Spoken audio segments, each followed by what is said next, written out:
The idea that the world will end in 2012 came from the Mayans, back in ancient times. They created a calendar. This calendar lasts 51,259 years and ends on December 21st, 2012. In today's world, we assume that because the calendar ends, so will the world. There are many ways that people believe the world will end, some of which are solar flares, geomagnetic reversal, and supervolcanoes.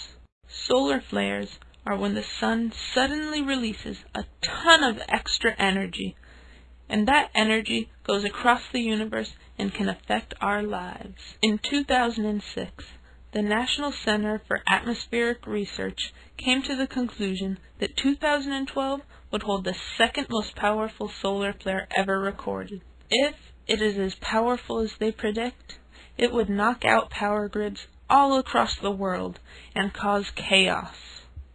And this chaos would cost $1 to $2 trillion to fix. More recently, scientists from NASA believe that this solar max will happen in May 2013. So it is very unlikely that on December 21st, 2012, the world will end. The Earth has a magnetic field around it that blocks most of the dangerous particles from space, and a geomagnetic reversal would weaken the magnetic field until it is almost gone and switches the magnetic poles.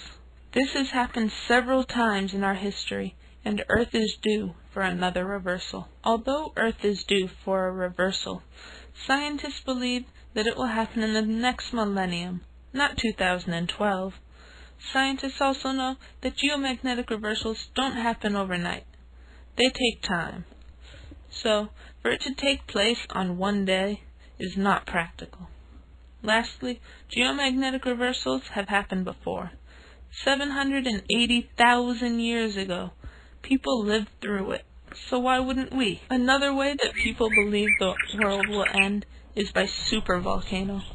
A supervolcano is an extremely large volcano that doesn't necessarily look like one, and has its magma chamber very close to the ground. Yellowstone is a supervolcano, and it's the one people are worried about.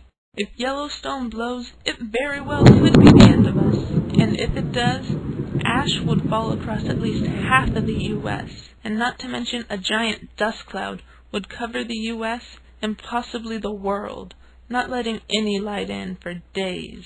Yellowstone has erupted 3 times before, around every 600 to 800,000 years, and its last eruption was 640,000 years ago. Again, chances are it won't happen in 2012. Because Yellowstone is expected to erupt, the government is watching it 24/7, and the scientists watching it say that right now there is nothing to be worried about. They also say that because the volcano has only erupted 3 times, it isn't enough to determine a pattern of when the volcano will erupt. There are many other theories, each as improbable as the next. There have been many other end-of-the-world dates, like Y2K, but we lived through it, and will live through the next one in 2012. The world will not end on December 21st of 2012.